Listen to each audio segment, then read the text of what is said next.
a pesar de que sembla que tenen diferències en altres coses, en el model de societat,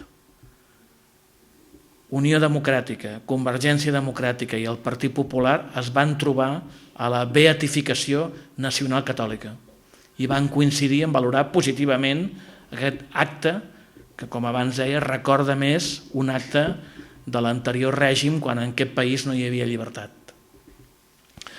Nosaltres vam estar amb la dignitat de l'acte alternatiu que es va muntar al cementiri de Tarragona, en què va recordar els afusellats que encara en aquest mateix cementiri de Tarragona estan en fosses sense dignificar, i vam recordar que el Partit Popular està desobeint d'alguna forma la llei de la memòria històrica i que té abandonats a 114.000 persones a les cunetes de tot Espanya i que som el segon país del món després de Cambodja amb més desapareguts.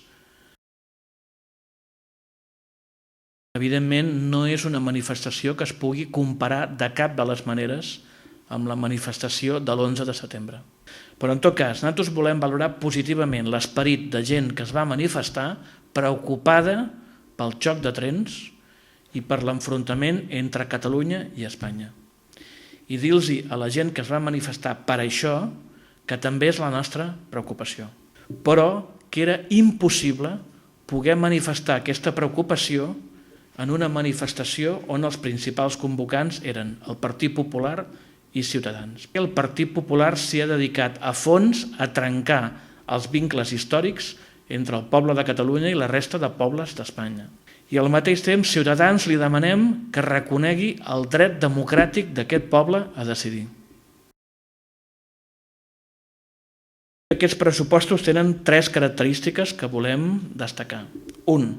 Són els pressupostos de l'atur. 2. Són els pressupostos de la pobresa. I 3. Són els pressupostos de la recentralització. Perquè amb aquests pressupostos hi haurà més atur, més pobresa perquè la retallada de les polítiques socials torna a ser històrica i són uns pressupostos que donen l'esquena a les comunitats autònomes i als ajuntaments. Valorem positivament l'acte de presentació pública que ha fet Procés Constituent i recollim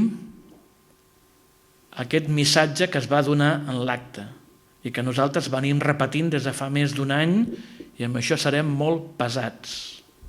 Només hi ha un futur, que és la confluència política entre espais de l'esquerra que volen construir una alternativa. Agafats d'un en un, la CUP, Procés Constituent, Iniciativa, Esquerra Unida, noves plataformes socials que es podrien presentar a les eleccions. Agafats d'un en un, no som res, però l'important és la capacitat o no de sumar entre nosaltres. Si podem sumar, podem col·locar una alternativa de país que pot ser majoritària. I quan dic majoritària és primera força política a Catalunya.